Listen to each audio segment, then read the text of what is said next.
మేడ్చల్ జిల్లా పోచారం మున్సిపాలిటీ రాజీవ్ గృహకల్ప మండల ప్రాథమిక పాఠశాల ఏర్పాటు చేసిన నీలిమ హాస్పిటల్ వారి సౌజన్యంతో ఉచిత వైద్య శిబిరాన్ని పోచారం మున్సిపల్ మాజీ చైర్మన్ బోయపల్లి కొండరెడ్డి ప్రారంభించారు. ఈ సందర్భంగా ఆయన మాట్లాడుతూ నీలిమ హాస్పిటల్ వారు పోచారంలో ఇప్పటివరకు 17 క్యాంపులు నిర్వహించారని తెలిపారు. ఉమ్మడి ఘట్కేసర్ మండలంలోని అన్ని గ్రామాల్లో క్యాంపులు నిర్వహించారన్నారు.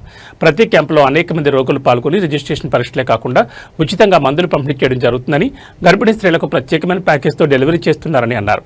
ఇలాంటి సౌకర్యం కల్పించిన నీలిమ హాస్పిటల్ అధినేత పల్లా రాజేశ్వరరెడ్డికి కృతజ్ఞతలు తెలియజేస్తున్నామని మాజీ చైర్మన్ బోయపల్లి కొండరెడ్డి అన్నారు. ఈ కార్యక్రమంలో పోచారం మున్సిపల్ మాజీ వైస్ చైర్మన్ రెడ్డియా నాయక్, మాజీ కౌన్సిలర్లు మెట్టు బాలరెడ్డి, సింగిరెడ్డి సాయిరెడ్డి, పోచారం మున్సిపల్ మాజీ ఉప సర్పంచ్ ఆకిటి బాలరెడ్డి, డాక్టర్లు, వైద్య బృందం, హాస్పిటల్ ఆర్గనైజర్ ఎడ్ల భరతరెడ్డి, కాలనీ వాసులు పెద్ద సంఖ్యలో పాల్గొన్నారు.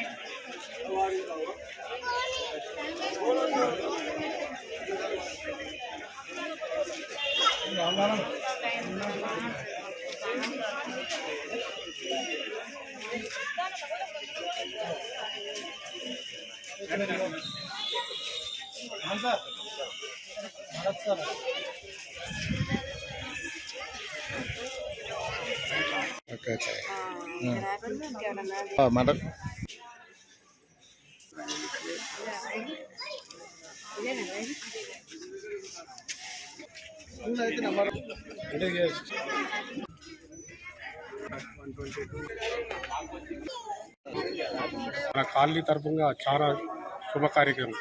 ఎందుకంటే ఇక్కడ ఎంతో గరీబోళ్ళు ఒక 10,000 జనాభా ఉంటుంది.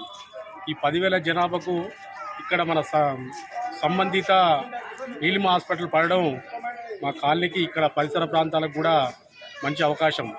ఎందుకంటే ఇక్కడ ఉన్నోళ్ళు లేనోళ్ళు కాకుండా చాలా గరీబోళ్ళు ఇక్కడ రెక్కాడితే కానీ డొక్కాడని ప్రజలు ఉన్నారు. కాబట్టి హాస్పిటల్ సేవలు మాకు ఎంతో ఆనందకరం ఉంది. మామూలు చిన్న చిన్న జబ్బుల కాంచి పెద్ద జబ్బులు, మామూలుగా ఆపరేషన్ కానీ ఆర్థోపెడిక్ కానీ అన్ని రోగాలకు ఈ నీలిమ హాస్పిటల్ మాకు సేవలు ఎంతో హర్షిద్దమైన విషయం. మన కాలనీకి ఈరోజు పెట్టడం, ఇంత జనాభా రావడం కూడా మన కాలనీలో ప్రతి ఒక్కరు కూడా ఏ జబ్బు ఉన్నా కూడా ఇక్కడ చూపించుకోవాల్సిన అవసరం ఉంది. ఇక్కడ హాస్పిటల్ ఇప్పుడు కనీసం ఒక 3 సంవత్సరాలు కావస్తుంది. ఎంతో